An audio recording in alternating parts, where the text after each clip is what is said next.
Hello students, हम discuss कर रहे हैं कि एनर्जी के जो सोर्सेज हैं वो हमारे पास क्या क्या है।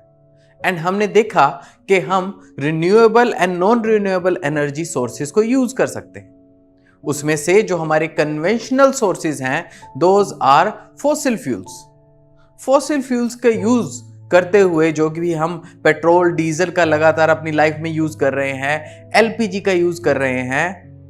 अब बात यह आती है कि ये सब फॉसिल फ्यूल्स आए कहां से। ये फॉसिल फ्यूल्स चलो हमने अर्थ से निकाल दिए, पर इनके पास इतनी एनर्जी आई कहां से जिसे हम जनरली अब हमारी डेली लाइफ के अंदर यूज कर रहे हैं। तो इस एनर्जी का सोर्स क्या है? अल्टीमेटली कहीं ना कहीं से तो उनमें भी एनर्जी आई होगी।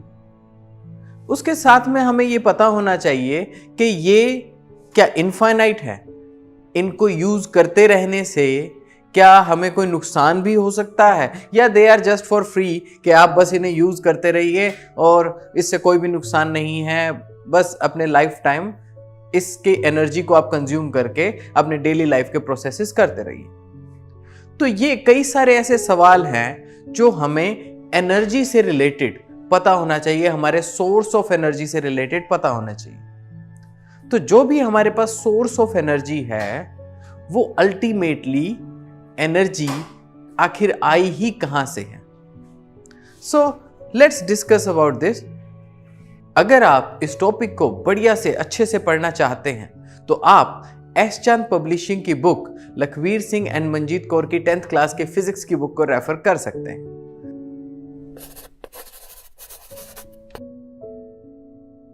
So let's look at it कि हमारे पास यहां पर जो कंसेप्ट है हम डिस्कस कर रहे हैं चैप्टर 3 जो कि है हमारा सोर्स ऑफ एनर्जी। इसके बारे में हम एक वीडियो पहले बना चुके हैं एंड इन कंटिन्यूएशन अब हम डिस्कस करने जा रहे हैं कि the ultimate source of energy हमारे पास क्या है। The ultimate source of energy वो हमारे पास है सन। तो जितनी भी एनर्जी हमारे पास जो भी हमारे पास इस अर्थ पे अवेलेबल है दैट इज जो कि फॉसिल फ्यूल्स के फॉर्म में आज हम यूज कर रहे हैं वो मेनली आई है हमारे पास सन से। तो जैसे कि हमने ये पढ़ा कि जो भी प्लांट्स थे या फ्लोरा फ्यूना जितना भी था वो सब का सब एक टाइम पे धरती में दब गया and because of that with time कुछ रिएक्शंस हुई एंड देन उसमें कोल, पेट्रोलियम या नेचुरल गैस जैसी चीजें बनी। लेकिन वो पौधे वो कैसे बड़े थे, उनके पास एनर्जी कहां से आई थी? उनकी एनर्जी आई थी सन से। सो हम ये कह सकते हैं कि जितनी भी एनर्जी इवन फॉसिल फ्यूल्स के फॉर्म में अगर आज हम यूज कर रहे हैं वो सारी है only because of this sun. तो sun is the ultimate source of fossil fuels. तो जो भी सारी एनर्जी फॉसिल फ्यूल्स में है वो सन से है। सन से ही the fossil fuels are energy rich compound of carbon which were originally made by plants. And वो प्लांट्स जो है वो सन की एनर्जी, सोलर एनर्जी से ही बने थे, उसी से उनके पास एनर्जी आई थी। तो एक कंसेप्ट हमें क्लियर होता है कि यस, ये सारी एनर्जी पहले के फॉर्म में जो सोलर एनर्जी थी वही एक तरह से स्टोर्ड एनर्जी है हमारे पास। अलोंग विद दिस अब हम देखते हैं कि जो अलग अलग हमारे पास फॉर्म की एनर्जी हो सकती है, जैसे कि हमारे पास कोल है या हमारे पास जो पेट्रोलियम है या नेचुरल गैस है, ये सब हमारे पास किस तरीके से वर्क करते हैं। तो जो भी प्लांट्स थे, जो भी बड़े बड़े प्लांट्स थे वो जनरली क्या है कि कोल के फॉर्म में हमारे पास डिपॉजिट हुए। Now, coal is a complex mixture of compound of carbon, hydrogen, oxygen and some free carbon. तो कुछ तो ये कार्बन कंपाउंड के फॉर्म में है with hydrogen and oxygen and कुछ प्योर फ्री कार्बन के तौर में भी इस पर मिल सकता है। तो इस चीजों का ये जो एक आपका कोल होता है वो बना होता है। इसके अलावा small amount of nitrogen and sulphur compounds are also present in the coal. तो ये जो कोल है जिसे हम अर्थ से माइनिंग करके निकालते हैं, अर्थ से खोद के उसे गहरी गहरी खदानों में से उसे खोद कर निकाला जाता है, तो वो जो कोल है वो उसकी ये कंपोजिशन आपके पास है। आपने अपने घर के आसपास या जनरली अपने घर में भी कभी देखा होगा कि ये कोल इस तरीके का ब्लैक कलर का नजर आता है एंड इसे समटाइम्स ब्लैक गोल्ड भी कहा जाता है, काला सोना भी बोला जाता है, because this is so valuable. ये एनर्जी का सोर्स है जिससे हम अपने डेली लाइफ के बहुत सारे प्रोसेसेस करते हैं। That's why this is very much famous, तो इसलिए इसे काला सोना भी कहा जाता है। नाउ एक और कंपाउंड होता है जिसे हम बोलते हैं कोक। अब ये कोक क्या है? ये कार्बन से थोड़ा सा डिफरेंट है। क्यों? क्योंकि इसमें जो आपके पास कार्बन है उसकी परसेंटेज बहुत ज्यादा है। क्योंकि वैसे हमने डिस्कस किया कि कार्बन, ऑक्सीजन, नाइट्रोजन, कई सारे कंपाउंड, इसमें हाइड्रोजन भी है, तो जिसमें कार्बन की परसेंटेज काफी ज्यादा है, इन दैट केस उसकी कैलोरीफिक वैल्यू आपके पास उतनी ज्यादा होती है और बर्निंग पे उतनी ही ज्यादा एनर्जी आपको इन केस ऑफ कोक मिलती है। अब कोल के बेसिकली यूजेस क्या है? हाउस होल्ड में यूज किया जाता था बेसिकली, फिलहाल के टाइम में बहुत कम, एलपीजी सिलेंडर्स आने से इनका यूज बहुत कम हो गया है। उसके अलावा इंडस्ट्रीज में आपकी मेटल्स को मेल्ट करने के लिए इनका काफ़ी यूज़ होता था। उसके अलावा अगर आप देखें कि जैसे थर्मल पावर प्लांट होते हैं जहाँ पर हीट से इलेक्ट्रिसिटी बनाई जाती है, वहाँ पर भी कोल बर्न करके उससे वाटर को बॉईल करके, जो कि प्रोसेस हम अभी थोड़ी देर में देखने वाले हैं, वो किया जाता है जिससे आपकी इलेक्ट्रिसिटी प्रोड्यूस की जाती है। एंड इसके अलावा coal is used in manufacture of fuel gases like coal gas. Coal gas बनाया जाता है जिसे further as a fuel use किया जाता है। And petrol and synthetic natural gas भी इससे बनाई जाती है। So these are some uses of the coal. अब कोल से जो एक और फॉसिल फ्यूल है जो उससे कहीं ज़्यादा प्रॉफिटेबल है, जिसमें और भी कई सारे ऐसे कंपाउंड हैं जो अलग अलग एप्लीकेशंस के तौर पे हमें मिल सकते हैं, वो है आपके पास पेट्रोलियम। तो पेट्रोलियम क्या है? ये ब्लैक कलर का बिल्कुल ऑयल जैसा सब्सटेंस होता है लिक्विड मटेरियल में। तो इसके अंदर पेट्रोल, डीजल, वैक्स और भी कई सारे इस तरह के कंपाउंड्स जो हैं वो मिक्स होते हैं। देन हम क्या करते हैं, उन्हें अलग अलग करके देन अलग अलग एप्लीकेशंस के लिए यूज करते हैं। तो जनरली एक डिपॉजिट में क्या होता है, एक रॉक में तो जितने भी छोटे प्लांट्स थे, तो बड़े बड़े जो प्लांट्स थे वो जब दबे तो उनकी वजह से क्या हुआ कि मेजरली कोल का फॉर्मेशन हुआ, और जितने छोटे प्लांट्स थे उनकी वजह से आपके पास पेट्रोलियम का फॉर्मेशन हुआ। अब इसे क्रूड ऑयल कहा जाता है। The crude oil petroleum is a complex mixture of several solid, liquid and gaseous hydrocarbons mixed with water, salt and earth elements. तो बहुत सारी मिट्टी या मिनरल्स या पानी, इन सब चीज़ों के साथ ये सारा आपके पास मिला होता है, मिक्सचर होता है, जिसको आपको फिर अलग अलग करना पड़ता है। तो ये क्योंकि सबसे इसकी क्रूड फॉर्म है, इसको अभी आप डायरेक्टली, कोल को आप डायरेक्टली यूज कर सकते हो, बट पेट्रोलियम में ये जो ऑयल निकला है इसे आप डायरेक्टली यूज नहीं कर सकते, इसलिए इसे क्रूड ऑयल बोला जाता है। नाउ जब भी जिस रॉक के अंदर पेट्रोलियम का आपके पास डिपॉजिट होता है, उसके साथ साथ नेचुरल गैस भी उसमें होती है।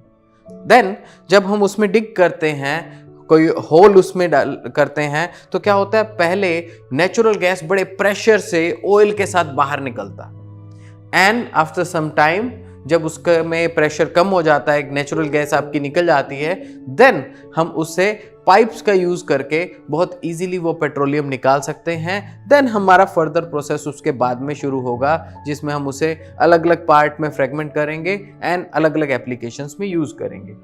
लेकिन पेट्रोलियम की जो सर्च है वो अपने आप में एक बहुत टीडियस प्रोसेस है। थाउजेंड्स ऑफ जगह पर जाकर खुदाई करनी पड़ती है, जहाँ पर पॉसिबिलिटी लगती है कि यहाँ पर आपको ऑयल मिलने की पॉसिबिलिटी है, एंड देन उनमें से कुछ ही साइट्स पर आपको पेट्रोलियम मिलता है। कई कई जगह पर तो ऐसा भी होता है कि पेट्रोलियम नहीं होता है, उसमें सिर्फ उस स्टोन के अंदर सिर्फ नेचुरल गैस फील्ड होती है, जिसको नेचुरल गैस को भी हम कई एप्लीकेशंस में यूज कर सकते हैं। तो जैसा कि हमने डिस्कस किया कि जो भी आपके पास पेट्रोलियम है उसमें बहुत सारे कंपोनेंट्स हैं, हम उन कंपोनेंट्स को अलग करते हैं। So these components are basically petroleum gas, petrol, diesel, kerosene, fuel oil, ये सब आप उसमें से फ्रैक्शनल डिस्टिलेशन के थ्रू अलग अलग करते हैं एंड देन उन्हें डिफरेंट एप्लीकेशंस में यूज करते हैं। अब सबसे पहले अगर हम बात करें कि ओके पेट्रोलियम गैस क्या होता है।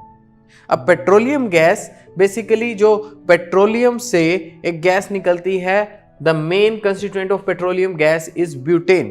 तो इसके अंदर मेन जो कंपोनेंट होता है वो आपका ब्यूटेन होता है, ब्यूटेन गैस।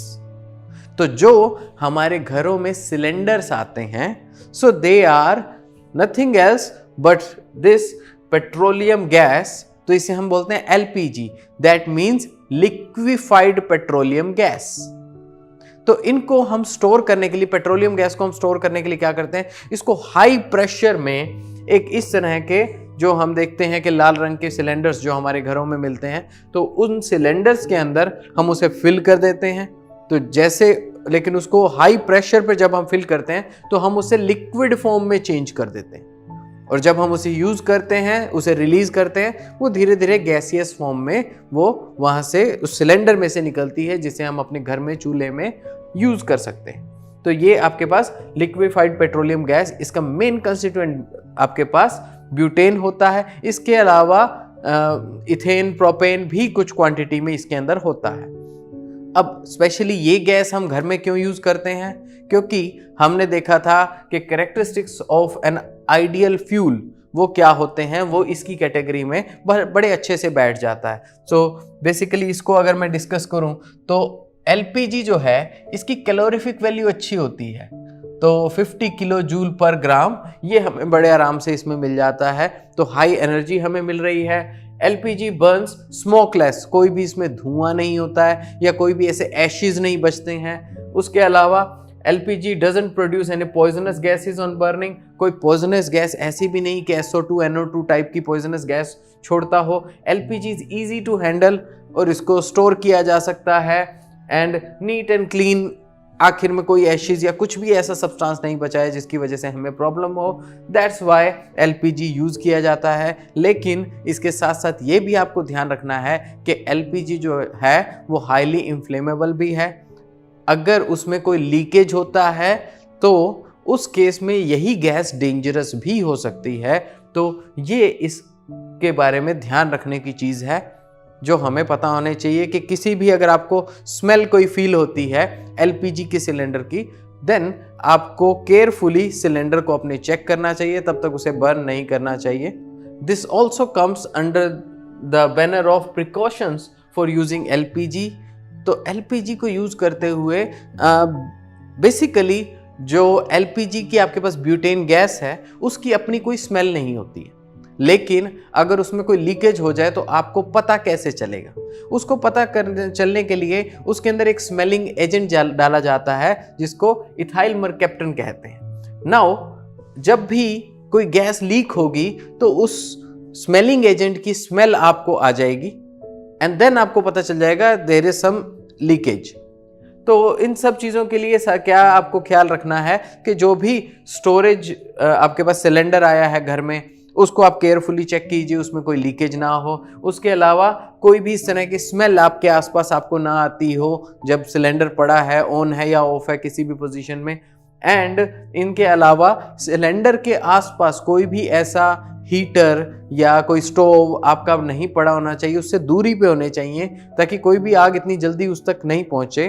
तो ये सब चीज़ें हैं जो आपको ध्यान रखनी चाहिए अबाउट अ सिलेंडर। तो इस वीडियो के इस पार्ट में हमने बेसिकली सीखा कि जो हमारे पास फॉसिल फ्यूल्स हैं, उन फॉसिल फ्यूल्स की अल्टीमेट एनर्जी का सोर्स है हमारा सन। फॉसिल फ्यूल्स की कैटेगरी में सबसे पहले सबसे फेमस हमारे पास आता है कोल, देन आता है हमारे पास पेट्रोलियम, एंड देन उसके बाद आता है पेट्रोलियम गैस। तो इन सब चीज़ों का हम यूज़ कर सकते हैं हमारी डेली लाइफ एप्लीकेशंस के तौर पे। पर यहाँ पर कुछ सवाल हमारे पास रह जाते हैं। वो सवाल ये हैं कि क्या इनका कंजम्पशन हम करते रहें और हमें इसकी वजह से एनवायरनमेंट में कोई भी इशू नहीं होगा? क्या सभी फ्यूल आइडियल फ्यूल की कैटेगरी में ही आते हैं? इसके अलावा इसके जो एनवायरनमेंट पे बैड इफेक्ट्स हो सकते हैं वो क्या हो सकते हैं?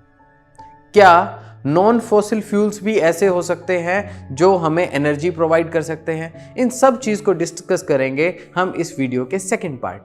अगर आप इस टॉपिक को बढ़िया से अच्छे से पढ़ना चाहते हैं तो आप एस चांद पब्लिशिंग की बुक लखवीर सिंह एंड मंजीत कौर की 10th क्लास के फिजिक्स की बुक को रेफर कर सकते हैं। आई होप आपको ये वीडियो पसंद आई होगी, कंटेंट अच्छा लगा होगा, तो इस वीडियो को लाइक करना मत भूलिए, अपने फ्रेंड्स के साथ ज़रूर शेयर कीजिए and don't forget to subscribe to the channel. Take care, have a good day. All rights reserved. This video has been prepared for educational purposes only. No part of it may be reproduced or copied without the permission of the copyright holder.